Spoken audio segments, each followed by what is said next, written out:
याबाबतची मुख्य आव्हाने देखील मांडलेली आहेत. एशियन सीड काँग्रेस या एक अतिशय मोठ्या बियाण्यांच्या क्षेत्रातली जी काही संस्था आहे त्याचं आंतरराष्ट्रीय अधिवेशन एशियन सीड काँग्रेस हे मुंबईमध्ये होतं आहे. जवळपास 10 वर्षांनी भारताला यजमानपद मिळालेलं आहे. 10 वर्षापूर्वी गोव्याला हे झालं होतं आणि बियाण्यांच्या क्षेत्रात सीड्सच्या क्षेत्रातले ज्या सर्व महत्त्वपूर्ण कंपनीज आहेत त्या या ठिकाणी पार्टिसिपेट करतायत. जवळपास 40 देशातनं वेगवेगळ्या प्रकारे बियाण्यांच्या क्षेत्रात काम करणारी मंडळी या ठिकाणी आलेली आहेत आणि त्याच्या उद्घाटन प्रसंगी मी त्यांच्यासमोर हा मुद्दा मांडलेला आहे की जे काही आमची बियाणं आहेत त्याच्यामध्ये ट्रेसेबिलिटी असली पाहिजे. कारण अनेक वेळा आपल्याला पाहायला मिळतं की बियाणे उगवत नाहीत, क्रॉप फेलियर होतं, शेतकऱ्यांना खोट्या बियाण्यांना त्या ठिकाणी सामोरं जावं लागतं, नकली बियाण्यांचा सुळसुळाट असतो.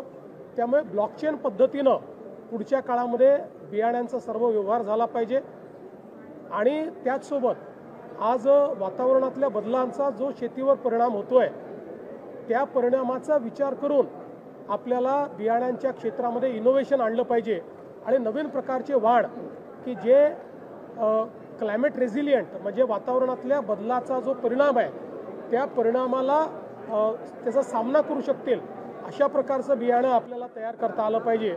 आणि त्या दृष्टीने केंद्र सरकार राज्य सरकारसोबत बियाण्यांच्या सर्व ज्या काही आपल्या कंपनीज आहेत त्यांनी योग्य पद्धतीनं एक कोलॅबरेशन केलं पाहिजे. आता ब्लॉकचेन आणि AI आर्टिफिशियल इंटेलिजन्स याचं एक मोठं मिशन महाराष्ट्रात आपण सुरू केलेलं आहे, AI इन ॲग्रिकल्चर. त्याचाही फायदा या कंपन्यांना घेता येईल.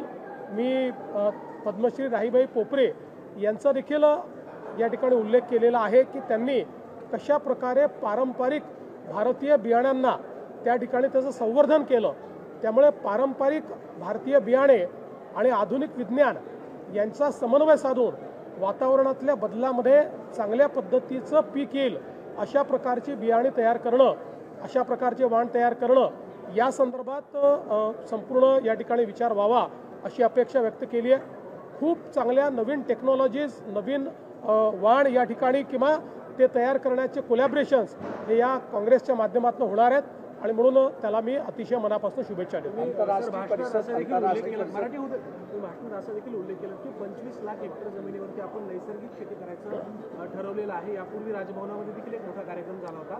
त्या दृष्टीनं काय सर वाटतं? निश्चितपणे मी सगळ्या सीड कंपनीजला ही विनंती केली आहे की आज केमिकल्सच्या वापरामुळे मोठ्या प्रमाणात आपली जमीन जी आहे ती त्या ठिकाणी बंजर होते, जमिनीचा पोत खराब होतोय, जमिनीची उत्पादकता कमी होते, क्षमता कमी होते.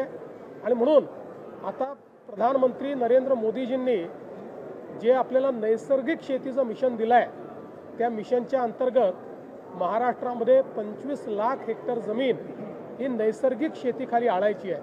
आणि म्हणून या सर्व सीड कंपनीजला मी विनंती केलेली आहे की त्यांनी नैसर्गिक शेतीची तत्व आणि त्यांचे वाण, त्यांचं बियाणं याची सांगड घालून आमच्यासोबत काम करावं, तशा प्रकारचं बियाणं त्यांनी तयार करावं अशा प्रकारची विनंती त्यांना केली. कर्जमुक्तीसाठी